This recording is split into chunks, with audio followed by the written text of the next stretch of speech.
My name is David Meltzer, and I'm the Secretary General of GVF.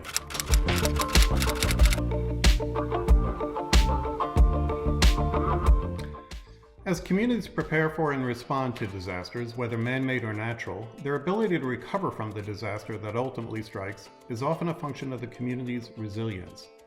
And resilience is a keystone to the ability of satellites, whether communications, navigation, Earth observation satellites, to withstand disasters and prove invaluable in responding to and recovering from disasters. Although the COVID-19 pandemic differs from other disasters in leaving property relatively unaffected, its impact on people is great. Another particularly challenging aspect of the COVID-19 disaster is the geographic scale. Rather than impacting a region within a single country, as is the case with many disasters, the pandemic is global. As with other disasters, satellites are proving critical in providing communications to hospitals, businesses, students, and individual consumers.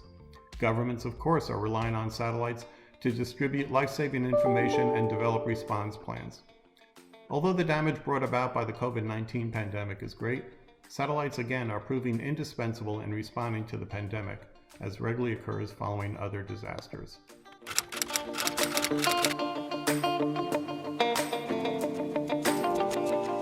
While it seems that all news reporting is focused on the COVID-19 pandemic, the reason why the satellite industry is best able to address the effects of the disaster is that its infrastructure is largely out of harm's way, thousands of kilometers above the disaster in space. The satellites are solar powered, always on, and providing connectivity 99.999% or more. From their perch in space, they can beam their signals to whole regions of the world spanning millions of kilometers. The resilience of the satellite communications network is proving itself once again.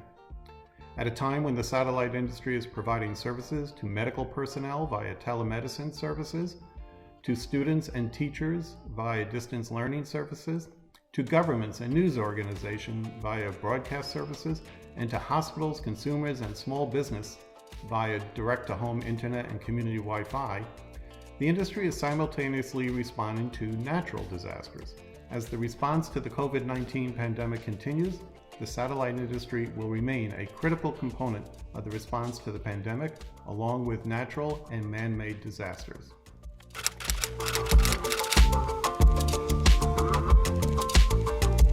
Unfortunately, the industry-leading CABSAT conference has necessarily had to be postponed to October.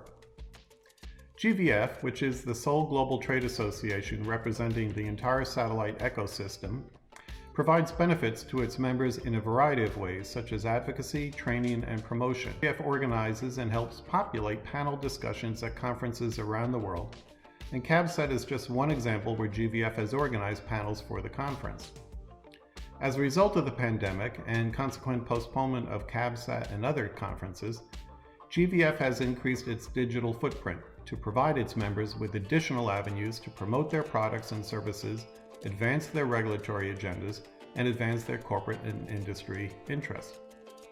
To name just a few examples of the platforms GVF is extending to our members to enable them to overcome the effects of the pandemic on their business, GVF has produced podcasts furthering the industry's regulatory interest, increased the frequency with which GVF publishes its e-bulletin, which is a vehicle for GVF members to promote their products and services, begun producing webinars that will be webcasted, and provide forums for GVF members to be represented on virtual panels to promote their products and services, their regulatory agendas, and other corporate interests. Once the travel and other restrictions are lifted and trade conferences such as CABSAT resume, GVF will again organize and populate panels to afford our members the opportunity to promote their interests. Undoubtedly, some or all of the additional platforms we have extended in response to the pandemic will remain key components of the value we provide our many members from around the world.